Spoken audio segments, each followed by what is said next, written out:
As 10 pessoas que ficaram feridas em terra tiveram alta do hospital ontem mesmo. Agora, as que moram perto de onde o avião caiu terão que correr para serem ressarcidas dos prejuízos causados pelo acidente.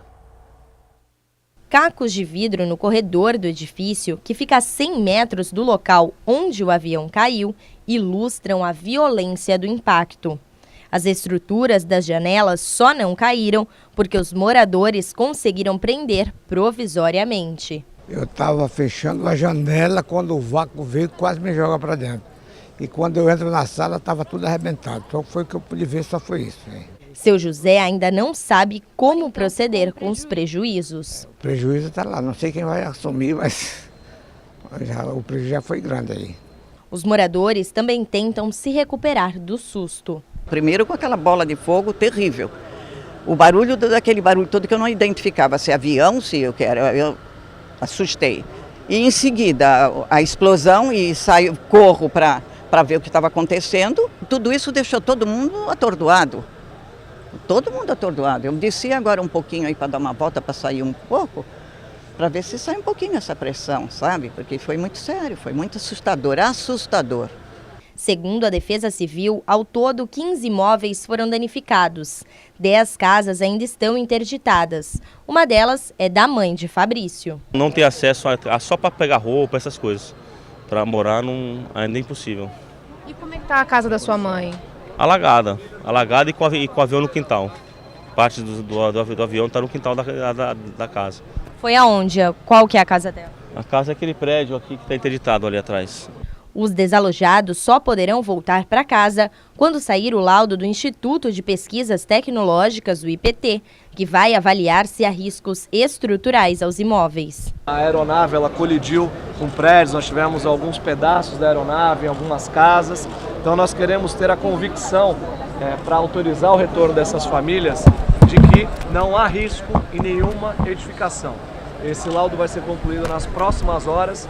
Então, logo esse laudo seja concluído, nós vamos iniciar o processo de limpeza, né, e autorizar o retorno das famílias para os seus lares, para que a gente possa, aí sim, dar toda a retaguarda psicológica, assistencial. Em terra, o acidente deixou 10 pessoas feridas, a maioria com queimaduras. Elas foram atendidas na Santa Casa de Santos e já receberam alta. A última criança, que era a Gabriela, que teve alguns pontos, estava no hospital até hoje pela manhã, já recebeu alta.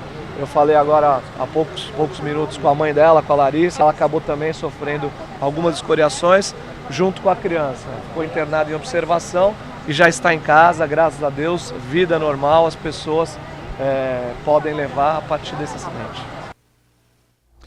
E nós recebemos o advogado Marcelo Henrique Veronese para conversar exatamente sobre com quem fica o prejuízo num caso como esse. Boa noite, doutor Marcelo. Algumas residências foram atingidas e, como nós vimos ali na reportagem, muita gente não sabe ainda qual é o procedimento, como agir, né, numa situação como essa, porque é um fato também inusitado, obviamente, e para ser ressarcido justamente dos prejuízos. O que fazer numa situação como essa? Boa noite, Irineu. Não resta dúvida de que os danos vão ficar com as pessoas atingidas, né? Quem de alguma certa maneira foi atingido de maneira muito próxima por esse evento, vai ter que carregar isso para o resto da vida, que não vai ser uma coisa muito fácil. Agora, alguém tem que se responsabilizar por esses danos. E no caso, quem tem que se responsabilizar é quem estava explorando o serviço aéreo.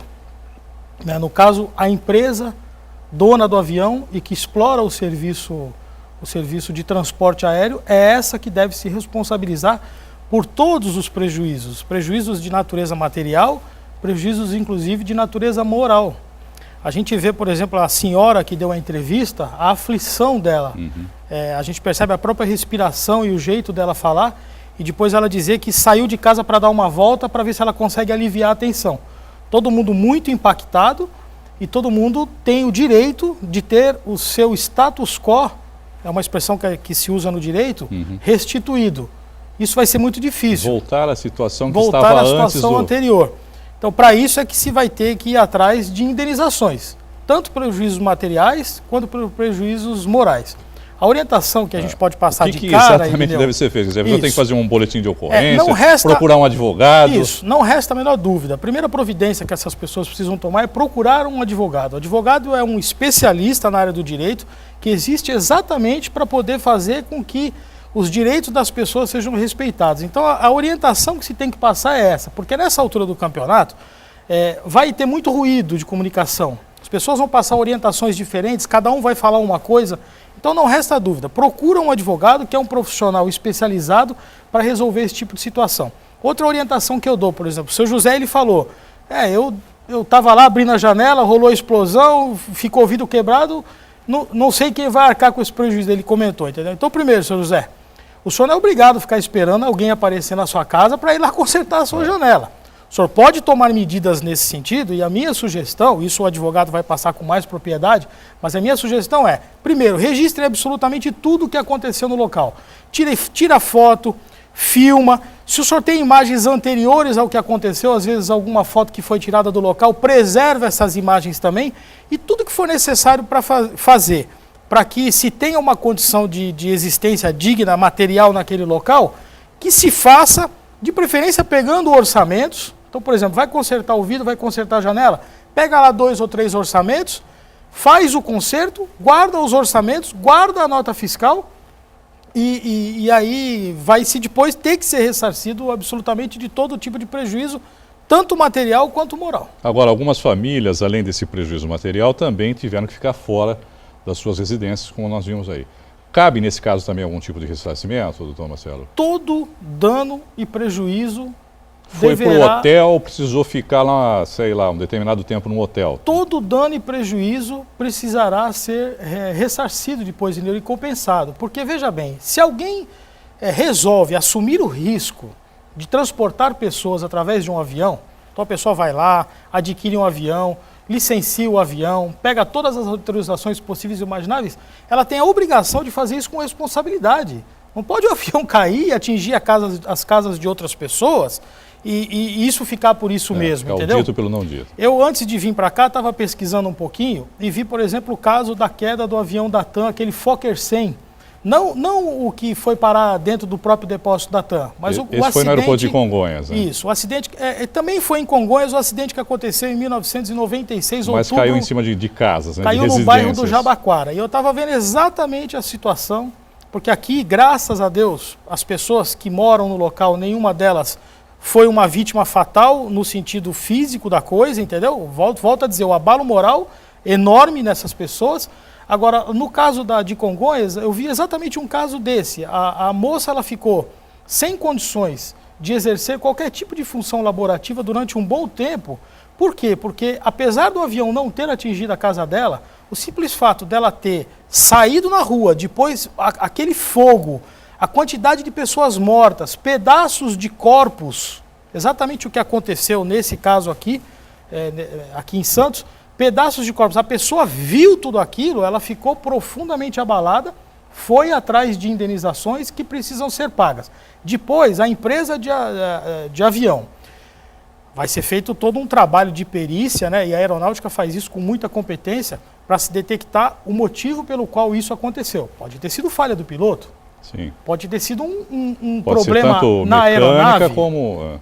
pode ter sido uma ave que entrou na turbina, seja qual for o motivo, aí a empresa que explora o serviço de transporte, ela vai buscar também as suas compensações. Então, se descobrir que a falha foi no avião, a empresa de transporte indeniza as pessoas que tiveram os prejuízos e vai buscar depois automaticamente uma compensação por quem fez o avião, caso se constate que o erro foi, que a falha ocorreu no avião. Agora, doutor Marcelo, além das residências, um estabelecimento comercial, no caso uma academia, também foi atingido. Nesse caso, é diferente o procedimento ou é o mesmo procedimento, o ressarcimento é o mesmo? Quer dizer...